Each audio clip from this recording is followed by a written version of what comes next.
Tonight, shall we turn now in our Bibles to the book of Revelation, chapter 7, as we continue our Through the Bible series. In chapter 4 of the book of Revelation, we were taken into the heavenly scene where John beholds the throne of God, the cherubim about the throne as they worship God, the 24 elders as they respond to that worship. In chapter 5, we see the scroll with 7 seals in the right hand of him who sits upon the throne, the scroll being the title deed to the earth. An angel proclaiming who is worthy to take the scroll and loose the seals. And we recognize that no man is worthy, no man can redeem the earth. And John, in the prospect of the earth going unredeemed, begins to sob until the elder said, "Don't weep, behold, the Lion of the tribe of Judah hath prevailed to take the scroll and to loose the seals." So we see Jesus as he steps forth and takes the scroll, and we hear the reaction, first of all, of the redeemed, the church, who sing of their redemption through his blood and his worthiness to take the book and to loose the seals. And then we hear the angels, 100 million strong, plus millions of millions, as they join in the chorus of worthiness to the Lamb and to him who sits upon the throne. Then in chapter 6, we see as he begins to loose the seals of this scroll. And as he looses the seals of the scroll, we see the corresponding judgments that take place upon the earth. The first seal bringing forth the Antichrist, the white horse, and his rider. The second seal bringing forth wars, desolations. The third bringing famine. And the fourth bringing death. And we see that in the first 4 seals, the 4 horsemen of the apocalypse, as they are often called, 1/4 of the earth's population being destroyed. The 5th seal introduces us to a multitude of people under the altar of God who are saved out of the great tribulation. They are asking God how long before God avenges upon those of the earth who had slain them, brings his vengeance upon them, and they are told that they are to wait a short season until their number be complete, and they are given white robes and thus comforted. In the 6th seal, we find a cataclysmic, catastrophic kind of judgment upon the earth, described in the book of Joel, described in Isaiah, described by Jesus, as they talk about the stars falling from heaven, the islands being moved, the surface of the earth being changed in a geographical sense as this great cataclysm takes place. Now we come to chapter 7. And before the 7th seal is open, we have now here a little parenthetical kind of a side exposition as John sees these 4 angels ready to release or holding back the winds of the earth, that they should not blow on the earth, nor the sea, nor any tree.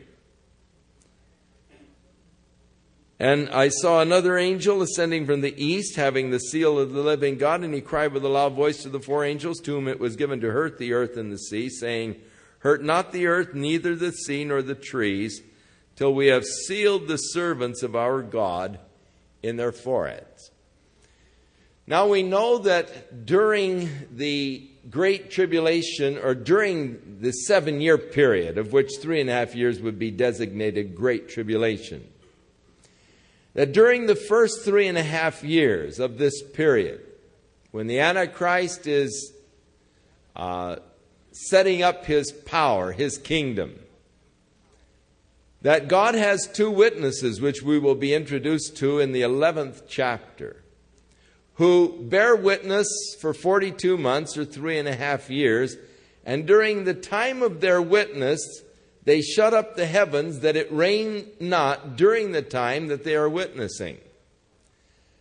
This lack of rain, of course, will probably be one of the instruments that will perpetrate the great famine that we have in the third seal. It could be that the holding back of the winds by these four angels is that which causes the rain to cease.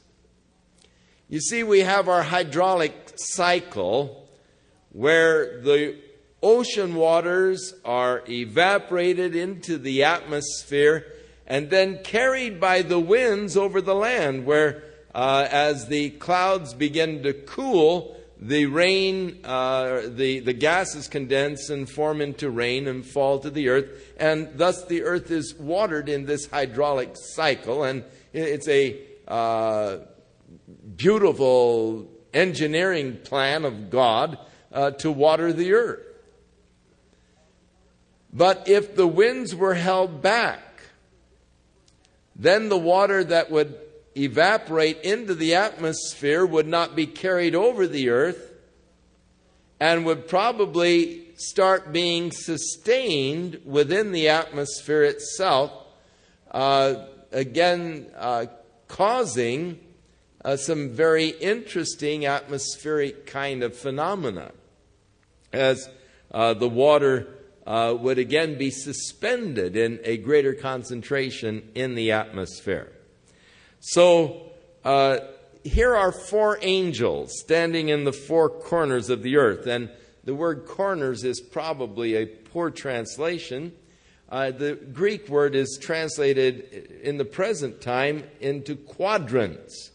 And we talk about the four quadrants of the earth, which is the north, east, south, and west. And so you have your north wind, east wind, south wind, and west winds. They're the four quadrants of the earth. There are people who have, always looking for something to find fault with in the Bible. And they say, well, the Bible, you see, was reflecting the superstition or the intelligence of the day, because they say the four corners of the earth. And so, evidently John believed the Bible, or the earth was flat and had the four corners. And so he was guilty of the flat earth theory. And thus you can't really rely upon the Bible, because it does have fallacies, such as the four corners of the earth. Well, I saw a sign that said the Marines were in the four corners of the earth. And so you can't trust the Defense Department, because they don't realize that the earth is round. They think that it has corners. No, the idea is the quadrants, north, east, south, and west. But interestingly enough, the physicists and all now declare that there really are four corners on the earth. The earth isn't actually round, that the poles are flattened somewhat to make the bulge at the equator.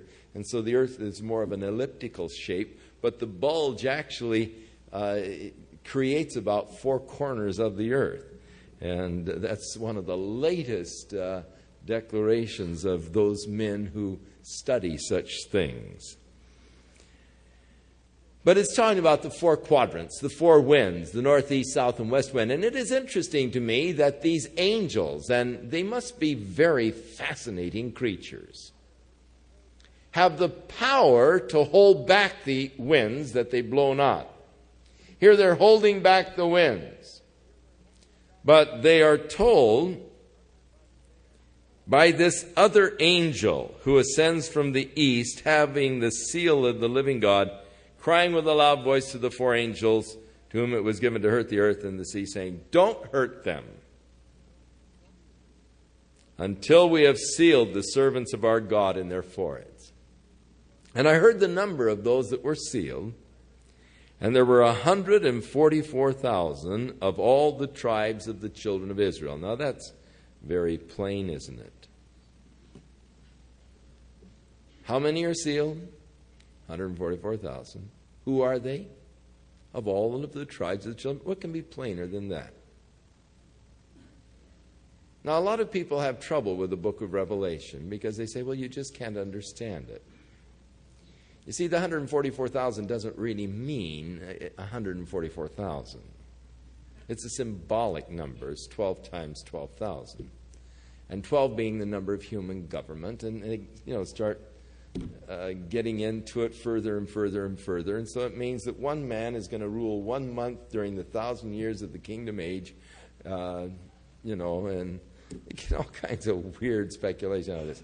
And, of course, the Jehovah's Witnesses say, hey, we are the 144,000, And Herbert W. Armstrong, in his Plain Truth of the World Tomorrow, says, no, we are the 144,000. And if you will double and triple tithe to the Church of God, you can become one of the 144,000, the inner circle, and when the precise time comes, we will send you a telegram that you can flee to this wilderness where we have prepared survival for the 144,000. And so they're trying to be the 144,000 as the Jehovah's Witnesses are trying to be the 144,000. And many other groups have tried to take this identity upon themselves. But obviously in doing so, you have to disregard the text itself, and you have to start reading into the text and say, well, no, God didn't mean what he said. That's all symbolic language. It's all in a spiritual sense, and we are spiritual Israel, you see, and I'm of the spiritual tribe of Asher and Benjamin or whatever. But just to keep this kind of speculation from taking place, the Lord then lists the 12 tribes. Now, you are familiar with the fact that there are actually 13 tribes. Are you not? You remember when Joseph came to Jacob, or vice versa, Jacob came down to Joseph in Egypt, having thought he was dead for many years. Now discovering him to be alive, and one of the leaders of Egypt, Jacob, this elderly man, came down to Joseph. And when Joseph came to his father Jacob, he brought his 2 sons, Ephraim and Manasseh. And Jacob said unto Joseph, these 2 sons are mine. Whatever sons you have born after these can, be yours, but these 2 sons are mine.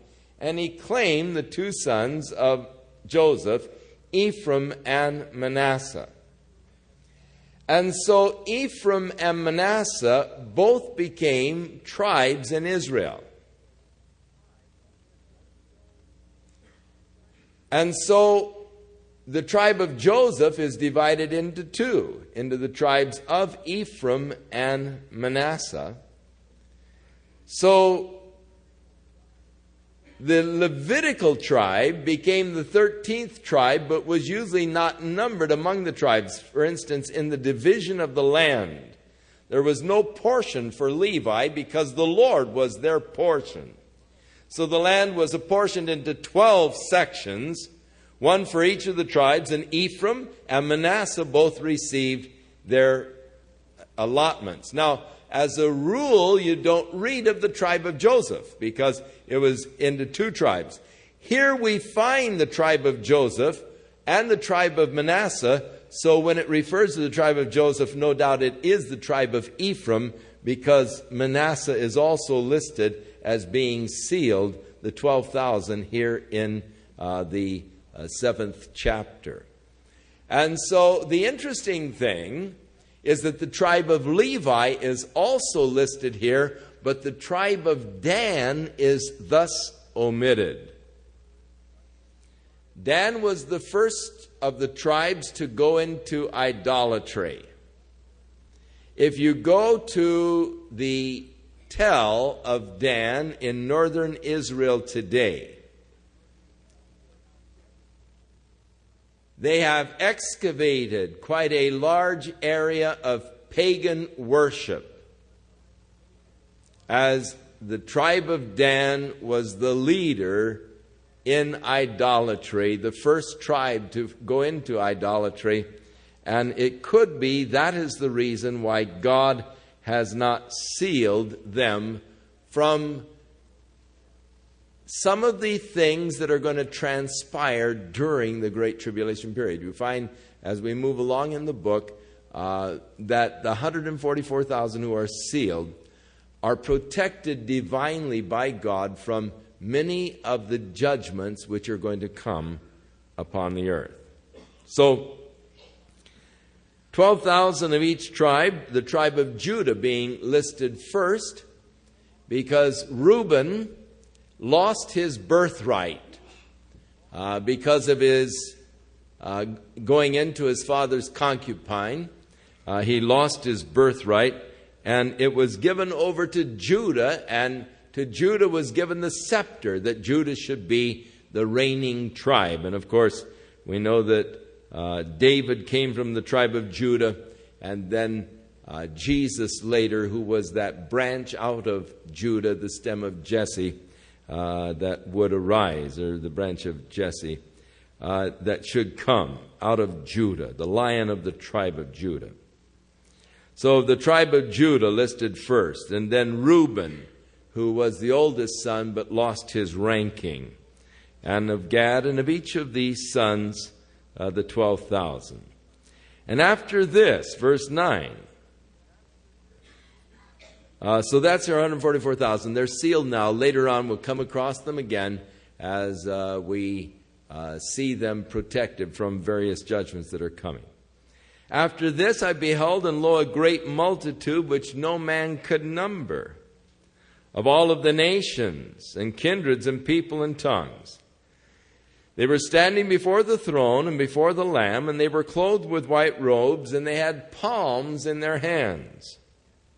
And they cried with a loud voice, saying, Salvation to our God, which sitteth upon the throne, and unto the Lamb. Now, interesting, they're clothed with white robes, palms in their hands, and what is their cry? Salvation. Now, we remember another crowd with palms in their hands, and the cry was the same. Hosanna means salvation, or save now, literally, crying salvation unto the Lord. So, there's a lot of similarity between this crowd and that crowd on the road from Bethany to Jerusalem on the day that Jesus made his descent from the Mount of Olives on a donkey, and the disciples were waving palm branches, and the multitudes there saying, Hosanna, Hosanna, blessed is he who comes in the name of the Lord. Save, or salvation, salvation, blessed is he who comes in the name of the Lord. So here is the crowd now in heaven, a great number of them.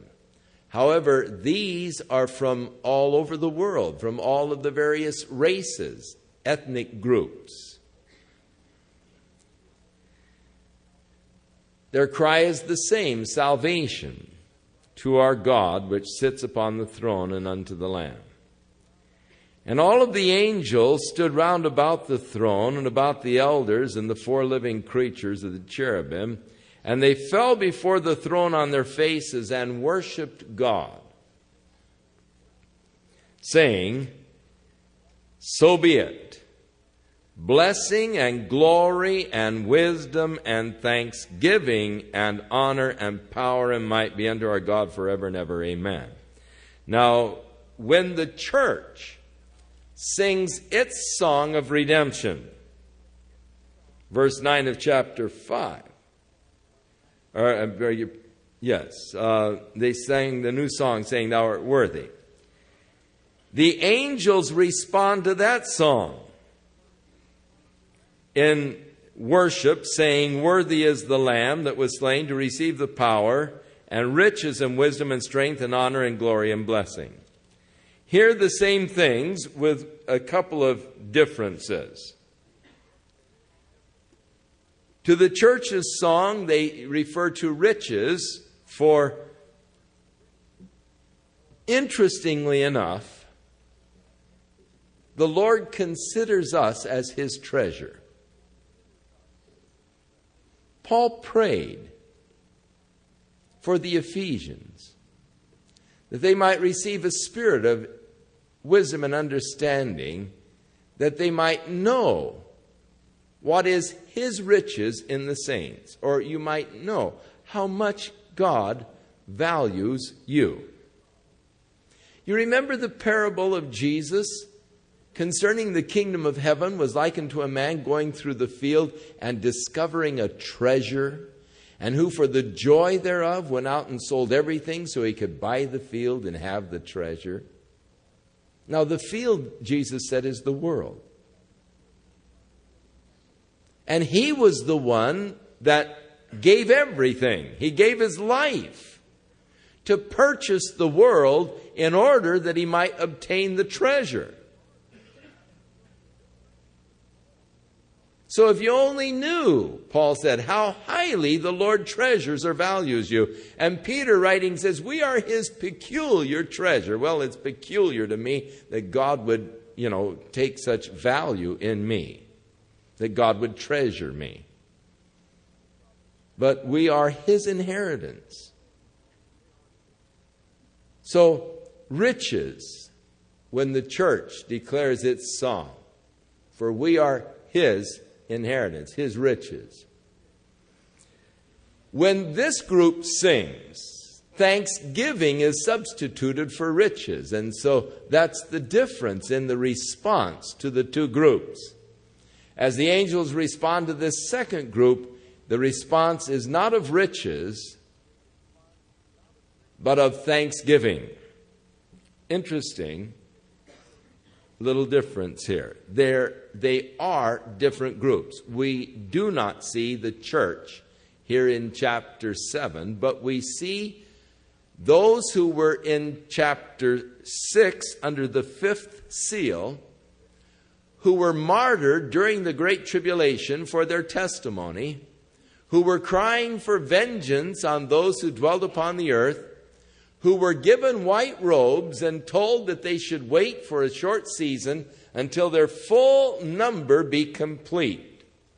They were saying, how long, O Lord, holy and true, before we can enter into the heavenly scene? The Lord gave them white robes and said, wait until your full number is complete, and then you can come in. Now we see their number completed. We see them entering into the heavenly scene. And this is really taking us on out to the end. And so in chapter 7, as we have this little vignette, it's one that now takes us out and shows us the whole picture. And then we'll, of course, come back to the seals again when we get to chapter 8. So this is just a little side view and a side journey and a view of this little segment here on out to the end. So the angels respond to their song of salvation, worshiping God and ascribing to God the blessing and the glory and the wisdom and thanksgiving and honor and power and might unto our God forever and ever, so be it.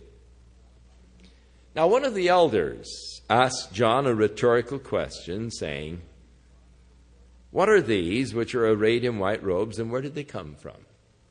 Who are they, John? Where did they come from? And it was a rhetorical type of a question that was designed to open the door for an answer. It wasn't really looking to John for an answer, but it was just designed to open the door to give the answer to John. And I said unto him, John said, Sir, Kurios, often translated Lord, thou knowest. And he said unto me, these are they which came out of the great tribulation, and have washed their robes and made them white in the blood of the Lamb. Therefore, they are before the throne of God, and serve him day and night in his temple. And he that sitteth on the throne shall dwell among them.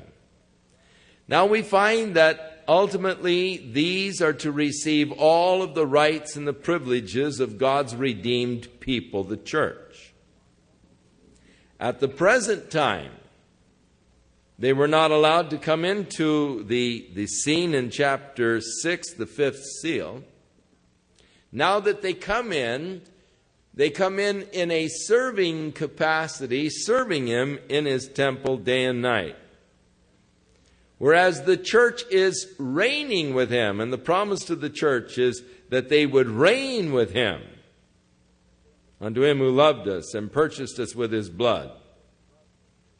And we shall reign with him. These are serving him there in the temple of God. And he that sits upon the throne shall dwell among them. Now, they came up out of the great tribulation, which means that they were no doubt martyred during this tribulation period.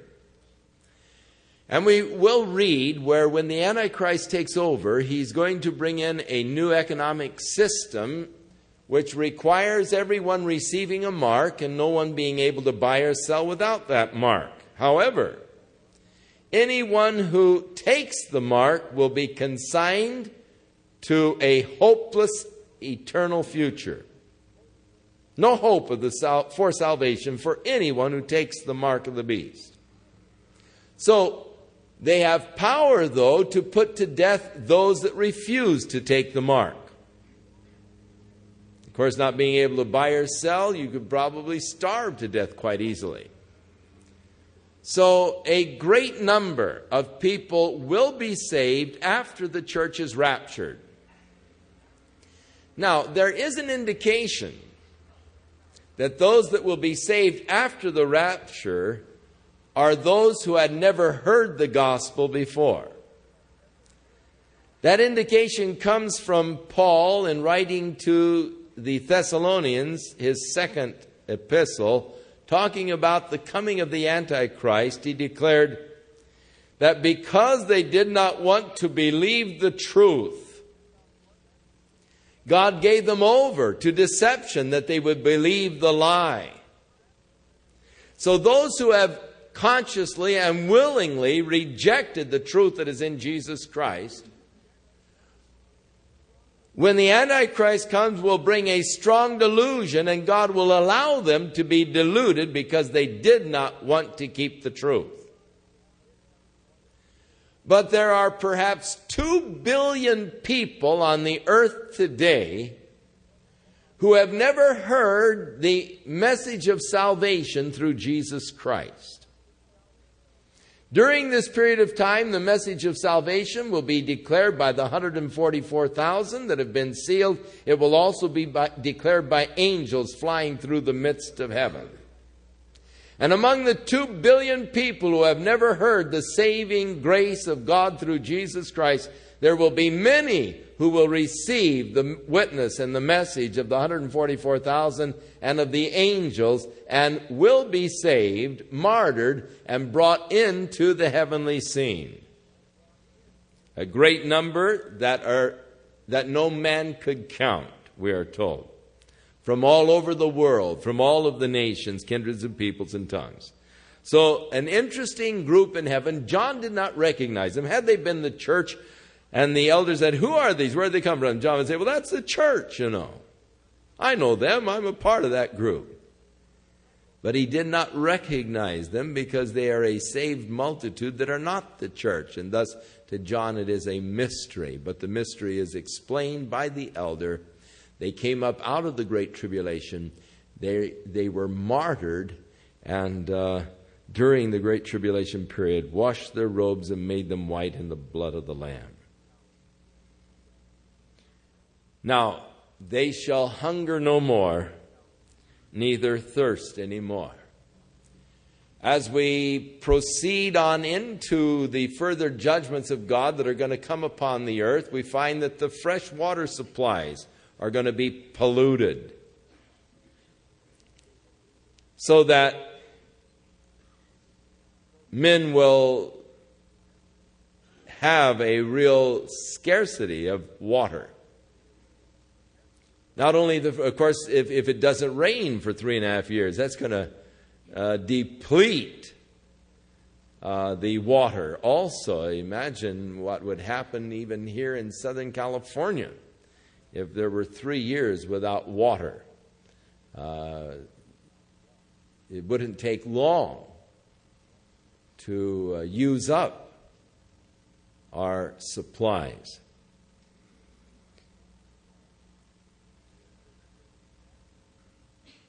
There will be a great famine. No rain, the droughts, the crops will fail. But they'll hunger no more. They've gone through hunger in the time of tribulation upon the earth. They've gone through thirst. Neither shall the sun light on them. God's going to give power to the sun to scorch men who dwell upon the earth. For the Lamb which is in the midst of the throne shall feed them and shall lead them unto the living fountains of waters, and God shall wipe away all tears from their eyes. Now, the little side vignette is over, and we come back to the scroll with the 7 seals, the title deed to the earth, that Jesus is opening to prove his right to redeem. And when he had opened the 7th seal, there was silence in heaven about the space of a half an hour. Silence can sometimes be an awesome thing, especially in a tremendous crowd of people.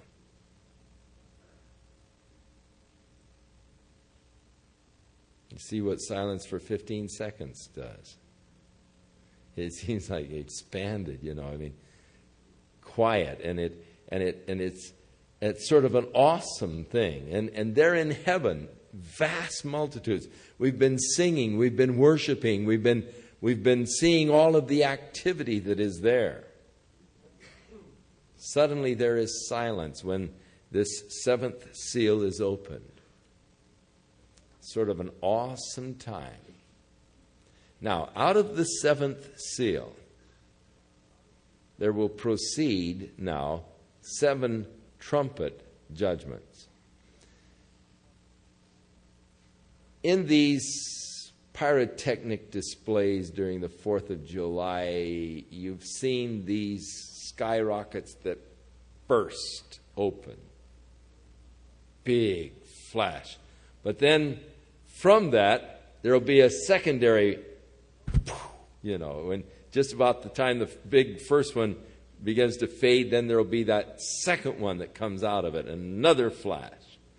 And that's about what we have here. The 7th seal is open, and poof, here comes the second series of 7 judgments.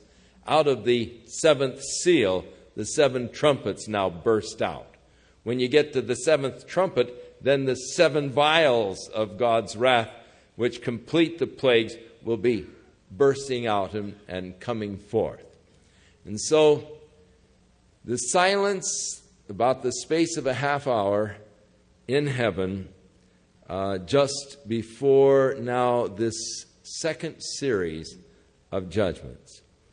I saw the 7 angels which stand before God, and to them were given 7 trumpets. Now, we know that the cherubim are about the throne of God. There are 4 of them. Satan used to be one of the cherubs. They seem to be the highest of God's created beings in an angelic form. The next highest are the archangels, of which the Bible speaks of 2. Michael, called the great prince, an archangel. Gabriel, when he announced himself to the father of John the Baptist, Zacharias, he said, "I am Gabriel who stands in the presence of God." There are 7 angels that stand there in the presence of God, who are dispatched by God on particular missions. Now, in the one of the apocryphal books of Enoch and also Tobit, Raphael is also named as one of the 7 angels. Also in Enoch is named Uriel and Sacriel, and he names a couple of others. But here are 7 angels who stand before God. And to them were given 7 trumpets. And another angel came and stood at the altar, having a golden censer. And there was given unto him much incense, that he should offer it with the prayers of all of the saints upon the golden altar, which was before the throne. I believe that this other angel is Jesus Christ, and we see him now in his work as a mediator there in heaven, as our great high priest. Now, you remember on earth, the high priest would go in and offer before the Lord the sacrifices for the people. And within the temple daily, the priest would go in and would take these little incense burners with the coals from the altar and offer them. The smoke of the incense would arise before the altar, which was called the mercy seat, which was outside of the Holy of Holies. Daily, they would go in and offer this incense. Now, the earthly tabernacle was a model of heaven, as we have told you. So again now we see the actual scene in heaven, of which the earthly tabernacle was the model. But we see this angel, who, as I say, I believe to be Jesus, with a golden censer, offering with much incense the prayers of all of the saints upon the golden altar, which is before the throne, of which the altar in the tabernacle of the mercy seat was a model. And the smoke of the incense which came with the prayers of the saints ascended up before God out of the angel's hands. And so here are the prayers of the saints again being offered before God as incense. Now, we found this happened back in chapter 5 when the Lamb came and took the scroll out of the right hand of him who sat upon the throne. The elders took the little golden bowls filled with odors, which are the prayers of the saints, and they offered them before the throne of God. That's when the church burst out singing, "Worthy is the Lamb to take the scroll." But our prayers are often referred to as a sweet-smelling savor unto God. That they ascend unto God as a sweet-smelling savor. So here again, the prayers of the saints being offered with incense before the throne. These are possibly the prayers of those souls that were under the altar in chapter 5, saying, "How long, O Lord, before you avenge our blood?" Now that God is going to pour out the second series of judgments, these prayers of the saints who were asking God to avenge their blood against those on the earth who had slain them, it could be that these are the prayers that are being offered at this time. Back in chapter 5, when Jesus takes the scroll, the prayers that are offered at that time are those prayers that you have offered when you said, "Thy kingdom come, thy will be done in earth even as it is in heaven." Our prayers will be offered at that time, because when he takes the scroll, that's the kingdom coming. I mean, that's getting the earth ready to establish God's kingdom. And so at that time, those are the prayers that will be offered. Now, as we are getting ready to see these judgments, the prayers that those saints had offered for vengeance upon those who had slain them. I often pray, "Lord, how long before you clean up this mess?" You know, the corruption that is in the world, the corrupt people that are in the world. the corrupted morals. And when men kidnap a little girl, 3, 4 years old, abuse them, and then kill them, I say, God, how long before you take vengeance on them? Bring judgment on them.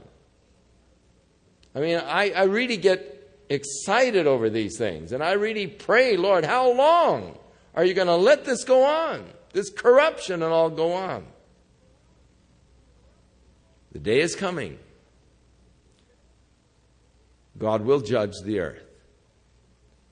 Man will not get by with his iniquity.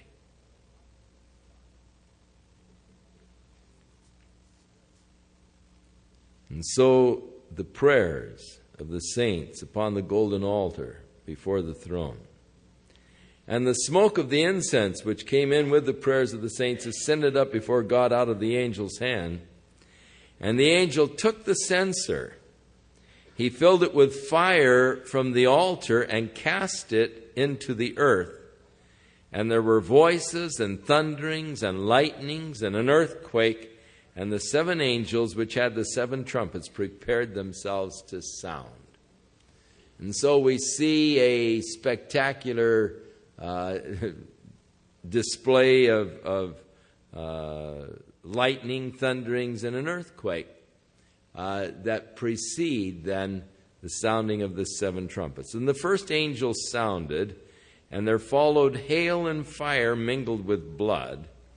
And they were cast upon the earth, and a third part of the trees were burnt up, and all of the green grass was burnt up.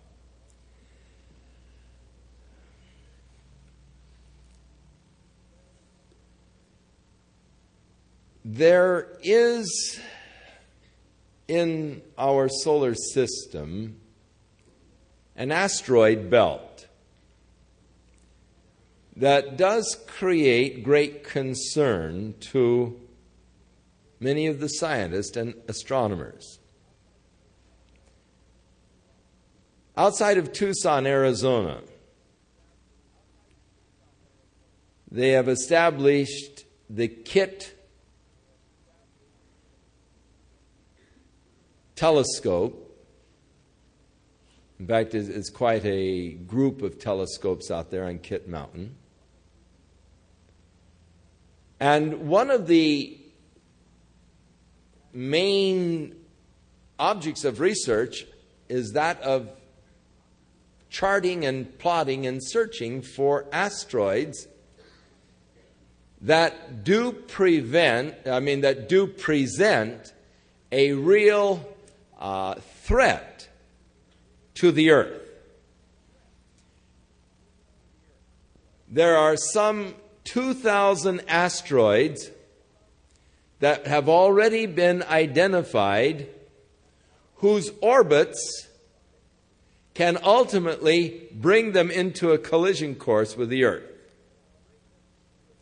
There are another 2,000 with the possibility of their orbits bringing them into a contact with the earth.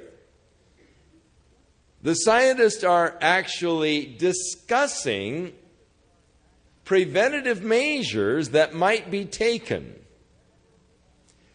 should we discover one of these trajectories of the asteroids to be an immediate threat, say within the next year or so, to send somehow a space shuttle out there to try to somehow redirect the asteroid away from a collision with the Earth, because an asteroid of 1 kilometer impacting the Earth would do more physical damage than an all-out nuclear warfare.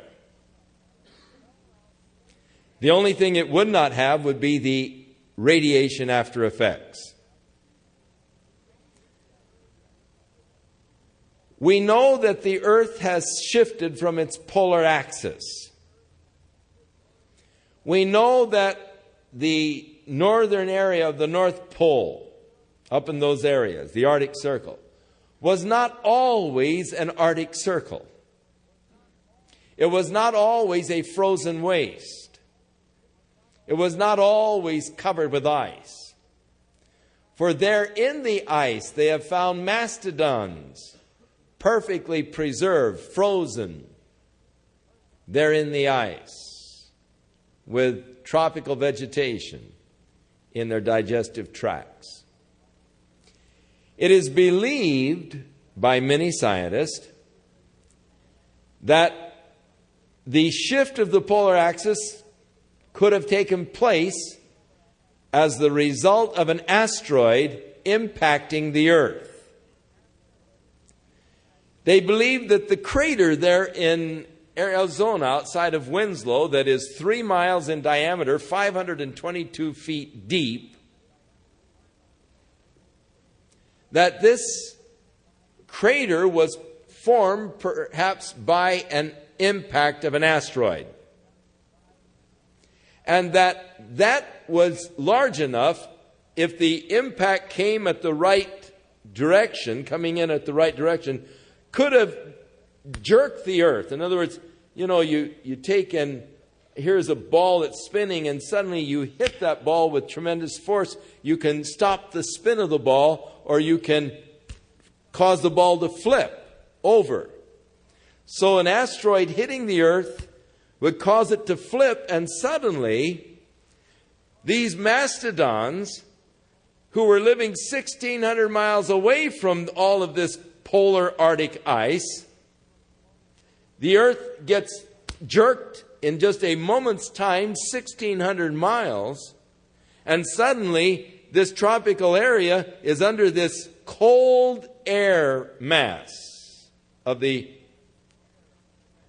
pole, and immediately they are frozen in this 50, 80 below zero kind of flash freeze, as suddenly they're under this mass of Arctic air. And they believe that that is perhaps the cause of the mastodons being found there, the polar shift taking place instantly from some perhaps impact of an asteroid. Now, they have talked about disintegrating an asteroid with an atom bomb. If we see one that's going to impact, to go out there. But then they've talked about the problem, if they blow the thing apart, then you're going to have several asteroids impacting. And that would not be, you'd only compound your problem. But they are actually studying methods by which they can deter the asteroid from its orbit that would impact the Earth. It is a tremendous concern of the scientists today, and we are spending millions of dollars in research and study to protect the Earth from this kind of a danger that does exist. The chances of an asteroid impacting the Earth this year are 3 in a million. So, say not much of a chance. But yet, it is there. It does exist. They have impacted before. We believe, or the scientists believe, that in 1906, that great cataclysmic catastrophe in Siberia flattened huge trees, laid them over like toothpicks for several hundred miles. They believe that that was perhaps an asteroid impact. And so it is a thing that is a threat and a concern. Now, it could be that in studying these phenomena that are taking place in these trumpet judgments, these things could take place as the result of asteroid impacts. You see, the last asteroid that came close to impacting to the Earth was back in 1937. We almost had a calamity then. The asteroid came within 500,000 miles of the Earth.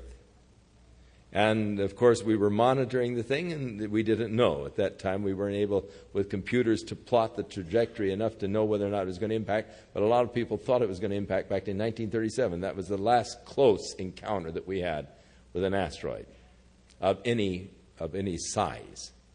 Of course, we find meteorites, 1,800 per second coming into our atmosphere somewhere around the Earth. I mean, that's quite common.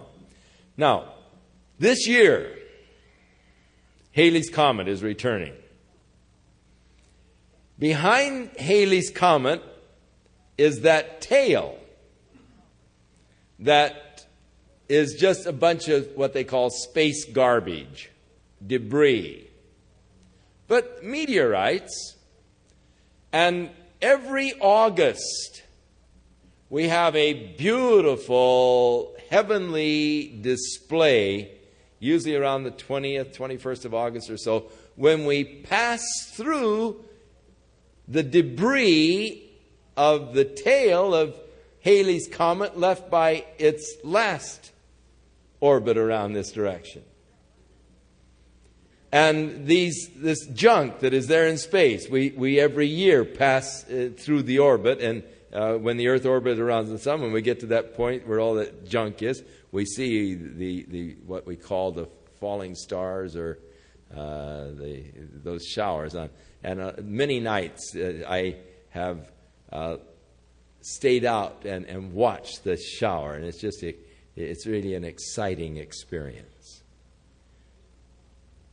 Now, Halley's Comet will probably not be visible to us this year because it's going to orbit on the other side of the sun, going to take and turn away. It may be that we'll be able to see a little bit of the tail as it moves away from us and begins to leave. The gravitational pull of the sun will pull off more of the tail and bring it into our solar system, so that we could very well have some interesting meteorite showers and all in the next few years, as the sun will pull off a lot of the debris from Halley's Comet as it turns and starts to escape. Not all of the tail will escape. A lot of the debris will be pulled by the gravitational strength of the sun. But this strong asteroid belt is out near the planet Jupiter.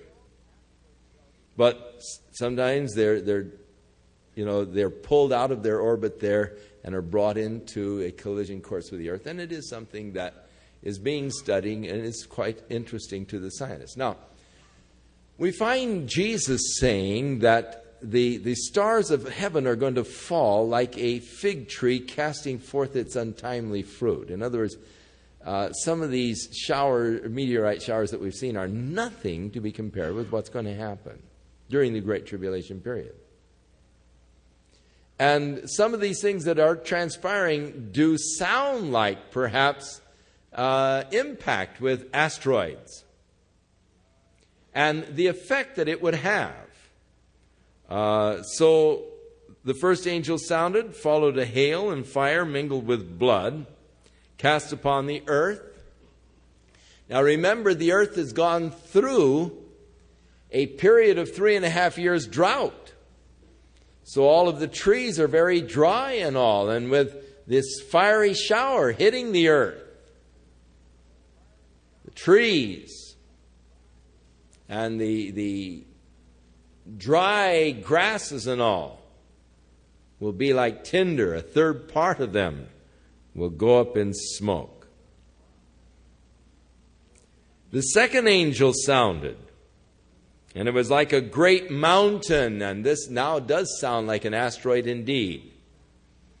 A great mountain burning with fire falling in the sea. Fortunate, had it impacted on the land surface, probably would have created another polar axis shift. But this great mountain of fire huge meteorite or asteroid falling into the sea. And a third part of the sea became blood, probably the explosion of the thing, the disintegration into dust, coloring the sea, turning it a blood red, like a red tide that we often see. And the result of it would be, as the red tide, the killing off of the fish. And so a third part of the creatures which are in the sea that had life died. And a third part of the ships were destroyed. The ships were probably destroyed by a tidal wave that would be created by such a impact. And so if you had the sea probably being the Mediterranean Sea, so if you had your yacht parked or docked in the Mediterranean somewhere, you'd probably lose the thing. A third part of them will be destroyed by this second trumpet judgment. The third angel sounded, and there fell a great star from heaven, burning as a lamp, and it fell upon a third part of the rivers and upon the fountains of waters.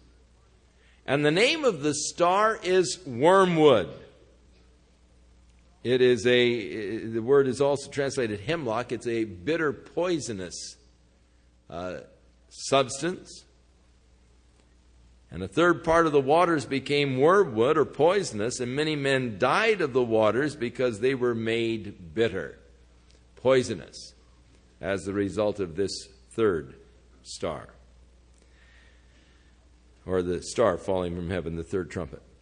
Now the fourth angel sounded, and a third part of the sun was smitten, and a third part of the moon, and a third part of the stars. So as the third part of them was darkened, and the day shone not for a third part of it, and the night likewise. So it is quite possible that in this, if it is indeed a meteorite shower, and when these meteorites come into our atmosphere and disintegrate, they turn into dust.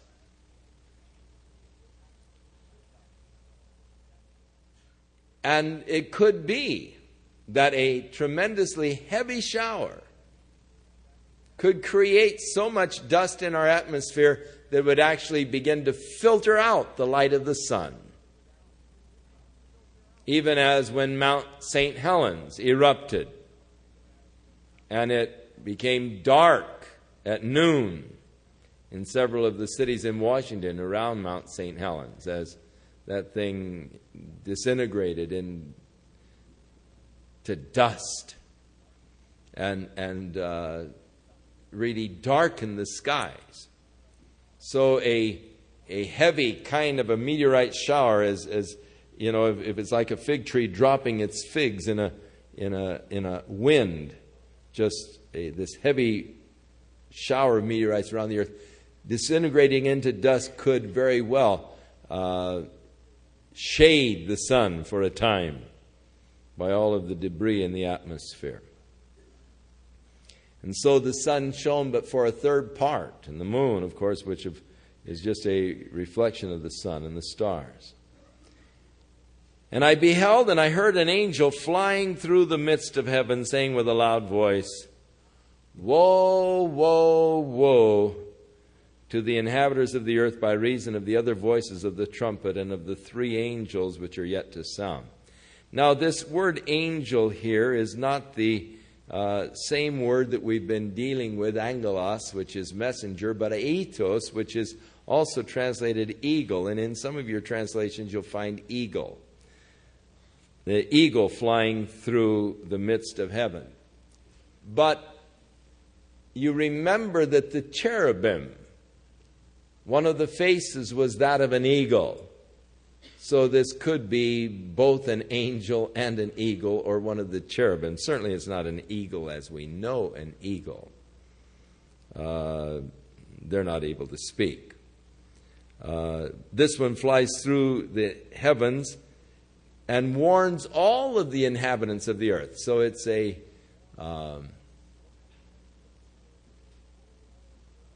orbiting the earth, no doubt, saying, Woe, woe, woe to the inhabitants of the earth by the reason of the other voices of the trumpet of the three angels which are yet to sound. In other words, you haven't seen anything yet.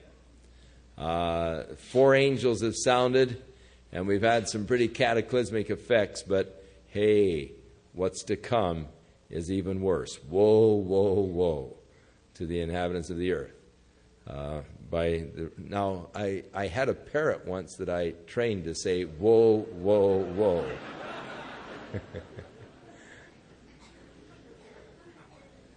You know, George when people would come into the office, I kept him in the office here for a long time, till my secretary got tired of him and gave him away when I was gone on vacation. And I came home and there was no George, but he'd say, whoa, whoa, whoa, sinners, you know.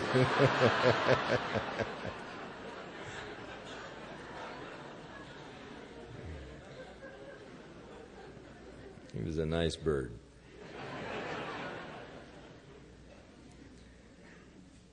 The fifth angel sounded, and I saw a star fall from heaven unto the earth. And it is interesting how that a great mountain of fire burning, a star falling, and these are like fallen stars, and that's why I relate them to perhaps asteroids or meteorites.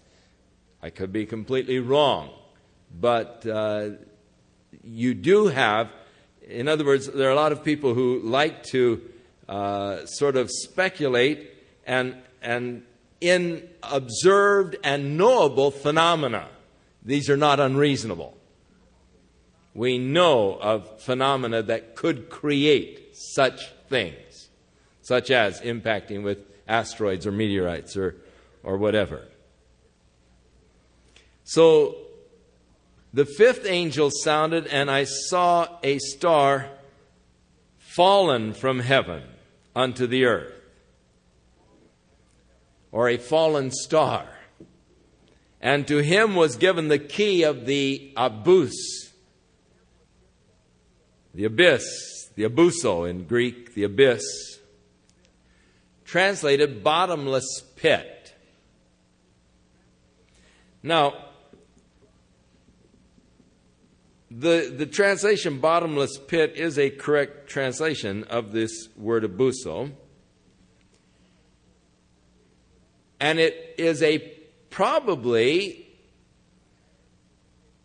right in the heart or the center of the earth. Because right in the center of the earth, you would be constantly falling. There would be no end to the fall. You see, because as the earth is rotating, you'd be constantly in a state of falling. Bottomless pit then. Because you'd never get to the bottom of the thing. You'd be in the middle as it's always turning around you. So you're continually falling, but you're right there in the heart of it. We do know that Hades is in the heart of the earth. And so this is probably one of the compartments of Hades. This particular compartment is where God incarcerates demonic spirits. It's where the Antichrist has been incarcerated. It is where Satan shall be incarcerated for 1,000 years. It is where demons are presently incarcerated but are going to be released upon the earth during this period of time. It is a place where the demons will later on be incarcerated. When Jesus came to Gadara and there was that man who was filled with devils, demons, and Jesus said, "What is your name?" And they said, "Legion," because there were many. And they said, "Don't send us to the abuso, to the pit before our time.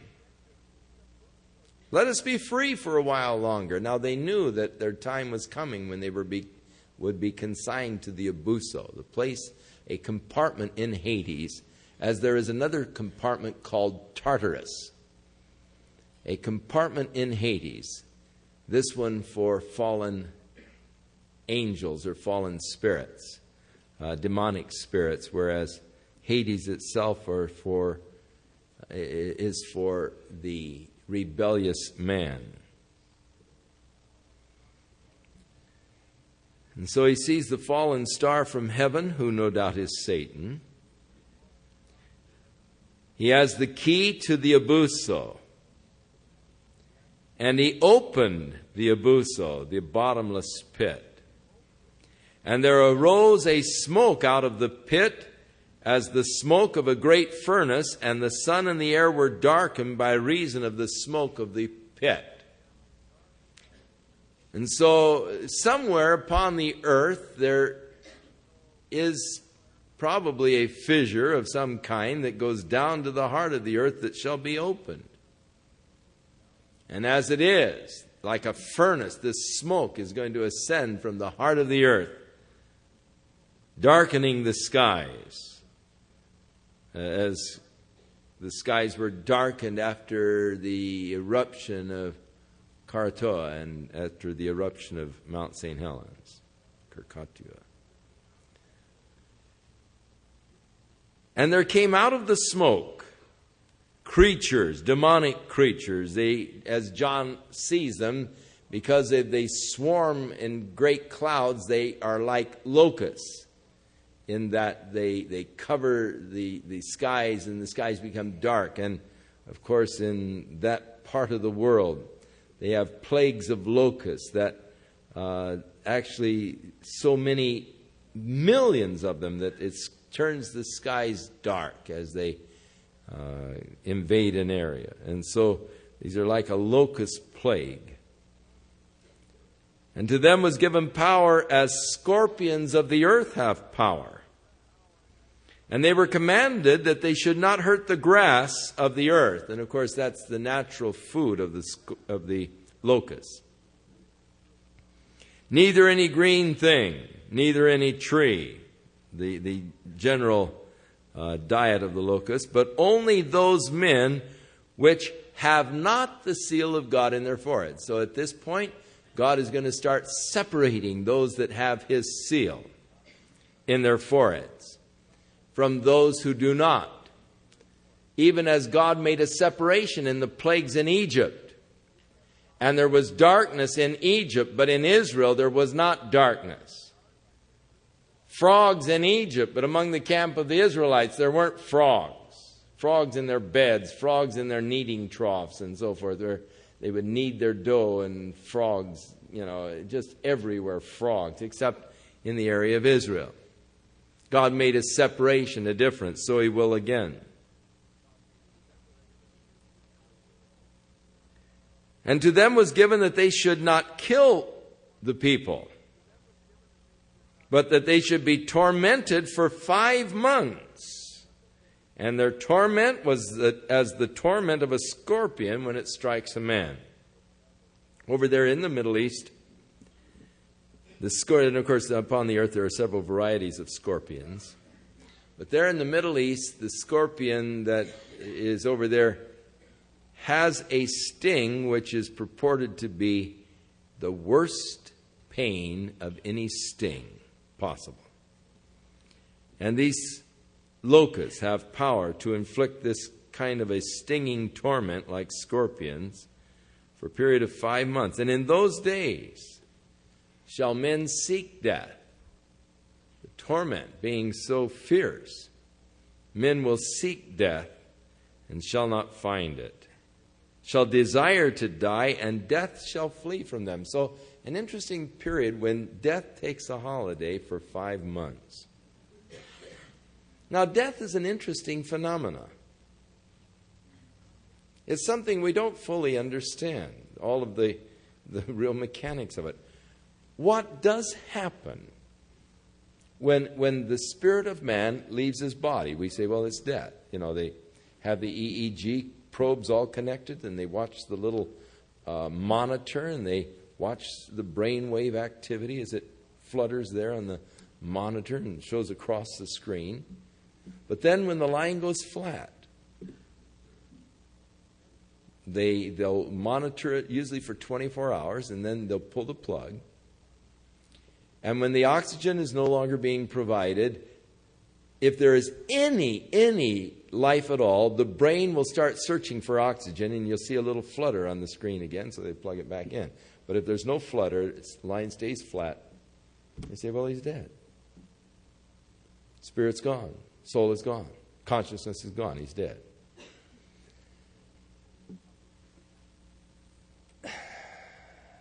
What releases the consciousness? What releases the spirit of man from his body?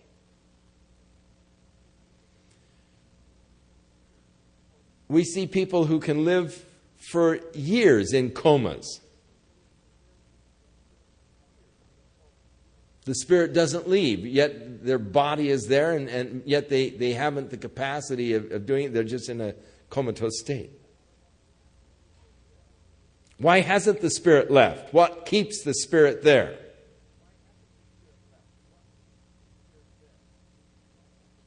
We don't really know for sure. Jesus on the cross dismissed his spirit. He said, no man takes my life from me. I give my life.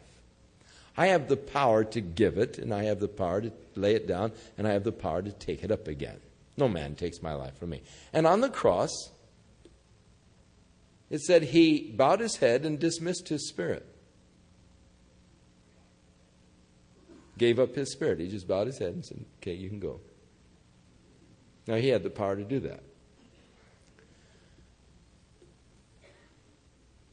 There will come a time when your spirit will refuse to leave your body. And this could be one of the most awesome, horrible periods of history. Imagine a person taking a .45 and putting it to his skull and pulling the trigger and blowing the back side of his head off and his brains all over the room.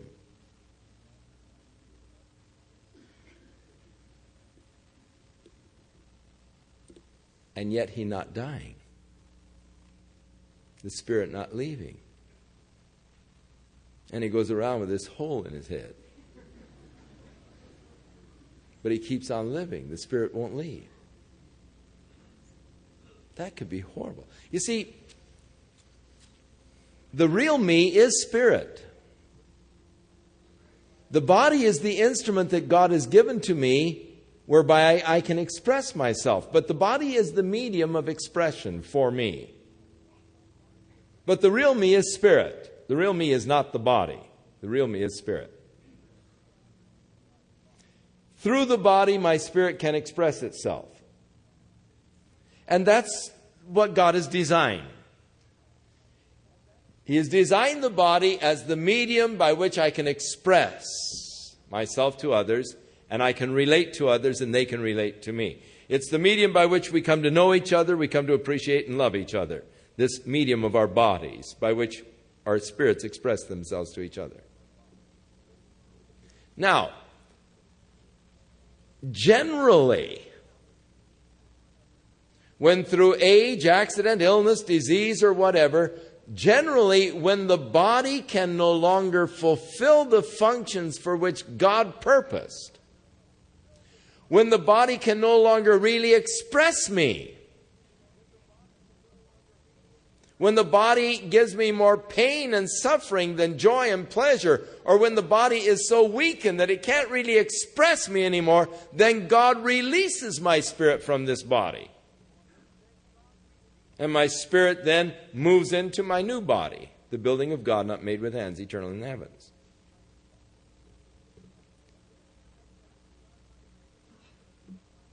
But here's going to come a time when God's not going to release spirits for 5 months.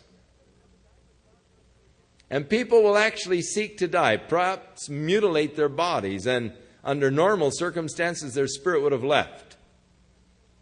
But God's going to let them go on in that condition for 5 months. As I say, it'll probably be one of the most horrible periods in the history of the world, when for 5 months people can't die.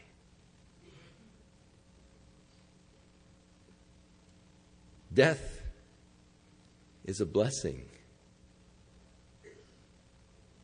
to the child of God. Precious in the sight of the Lord is the death of his saints. Hey, it's a blessing for the child of God. I don't want to go on living in this body after it can no longer fulfill the functions for which God purposed and designed?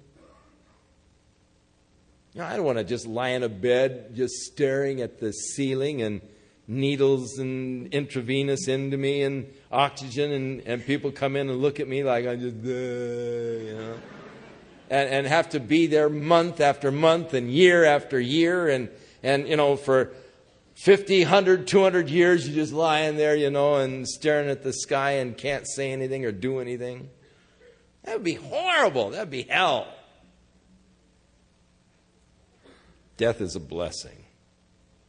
When this old body gets to the place that it can't function anymore, then God's going to release my spirit from it. And that's going to be a blessing, not a curse. It would only be a curse if I weren't a child of God. Because then, of how much sore punishment suppose ye he to be thought worthy who hath counted the blood of his covenant wherewith he was sanctified an unholy thing, and hath done despite to the Spirit of grace. For we know him who has said, vengeance is mine, I will repay. Fearful thing to fall in the hands of a living God. So, death takes a holiday. People are tormented. Now, John is taken by the Spirit to a day in the future in which he sees things that he does not understand. He can only describe them in the language that he knows. Imagine a prophet being taken, say, into the midst of a battle in World War II. A prophet, say, in John's day, taken by the Spirit, out into the future, dropped into the middle of a battle in World War II. He sees tanks and artillery, and he sees the plane jets coming in, dropping their bombs and all. How in the world would you describe that? When you don't know what a plane is, when you don't know what a tank is, when you don't know what ammunition is or explosives are, and how would you describe what you were seeing? You'd be limited to your vocabulary and the language of your day and the things that you saw. So John now does his best to describe what he is seeing. But, if you're looking at demonic beings, again, you're going to have to use language that is representative, but it falls short of a full and complete description. So he tries to describe them somewhat. The shapes of the locusts were like horses that are prepared to battle. And on their heads it was like crowns of gold, and their faces were like the faces of men. And they had hair like the hair of women. Sounds like some hippies, doesn't it? And their teeth were as the teeth of lions. And they had breastplates, as they were breastplates of iron. And the sound of their wings was like the sound of chariots of many horses running to battle. Hey, you're doing pretty good, John. If you were trying to describe a dive bomber coming in, and the roar from the wings and all, like many chariots running into battle and all. Who knows what he is actually seeing, He describes as he can with the language that's available to him. And they had tails like unto scorpions. There were stings in their tails. They had power to hurt men for 5 months. And they had a king over them, which is the angel of the bottomless pit, or this fallen star. And his name in the Hebrew is Abaddon, but in the Greek it's Apollyon. And the words mean destroyer. So another name for Satan, the destroyer. And oh, what a destroyer he is. Look at this world. Look at men who have been destroyed by the power of Satan. Woe, woe, woe to the inhabitants of the earth. Hey, one now is past. but there are 2 more to come. The 6th angel sounded, and I heard a voice from the 4 horns of the golden altar which is before God, this altar of which the mercy seat was a model. And they said to the 6th angel which had the trumpet, "Loose the 4 angels which are bound in the great river Euphrates." And the 4 angels were loosed, which were prepared for an hour and a day and a month and a year to slay a third part of men. These fallen creatures, satanic angels, so fierce, so awesomely fierce, that God has kept them incarcerated during these 6 millennia of man's history. But in 1 hour, He's going to release them. They've been held back for this 1 hour in which they enter the world to accomplish their mission. They are prepared for an hour of this particular day, of this month, of this year, to slay a third part of men. Now, in the first 4 horses of the apocalypse, the first 4 seals, 1/4 of the earth's population is destroyed. And now by these fierce angels loosed out of the river Euphrates, another third of the earth's population to be destroyed. And the number of the army of the horsemen were 200,000 or 200 million, and I heard the number of them. And thus I saw the horses in the vision, and those that were sitting on them, they had breastplates of fire and of jacketh, and brimstone, and the heads of the horses were as the heads of lions. And out of their mouths issued fire and smoke and brimstone. And by these 3 was the third part of men killed, by the fire, by the smoke, and by the brimstone, which issued out of their mouths. And their power is in their mouth and in their tails, for their tails were like serpents, and they had heads, and with them they do hurt. And the rest of the men which were not killed by these plagues, yet repented not of the works of their hands, that they should not worship devils and idols of gold and silver and brass and stone and of wood, which can neither see nor hear nor walk. Neither repented they of their murders, nor of their sorceries, nor of their fornication, nor of their thefts. And so the judgments of God do not really bring men to repentance. Man hardens his heart against the judgments of God. Paul said, don't you realize it's the goodness of God that brings a man to repentance? That is why I seek in my messages to preach of the goodness of God and emphasize the grace of God. It's the goodness of God that brings man to repentance. I do talk about the judgments of God that are going to come, because I would be derelict in my responsibilities if I did not, because that is a fact that must be faced. However, I do not like to make that an emphasis of my ministry, and I don't, because the judgments of God are only going to harden the hearts of men, and they fail to repent of all of their evil which they do, even in the midst of this horrible period of judgment. They continue their worship of Satan and the representations in the idols.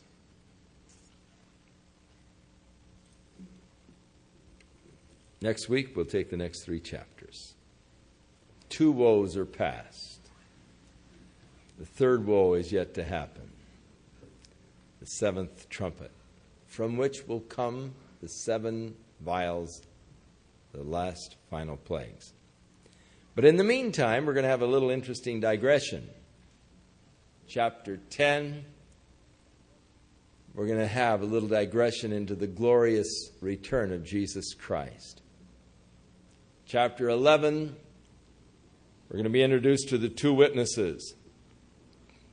and to their ministries. Chapter 12 will be introduced to several different personages. The woman representing Israel, Satan, the great dragon, and the war between the woman and Satan. And so that's our menu for next Sunday night.